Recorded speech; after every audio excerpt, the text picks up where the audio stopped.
அப்ப நல்ல நிலத்துல விதைக்கப்பட்டவர்கள் என்ன பண்றாங்க?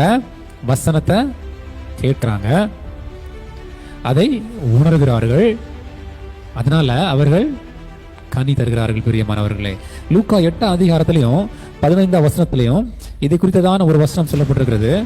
படிக்கிறேன். லூக்கா 8:15.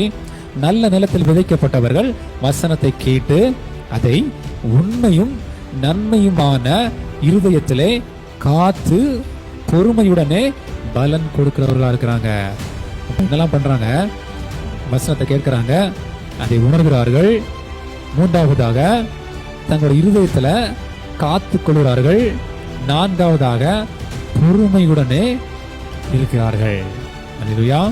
நல்ல நிலத்தில் விதைக்கப்பட்டவர்கள் வசனத்தை கேட்டு அதை உண்மையும் நன்மையுமான இருதயத்திலே காத்து பொறுமையுடனே பலன் கொடுக்கிறவர்களா இருக்கிறார்கள்.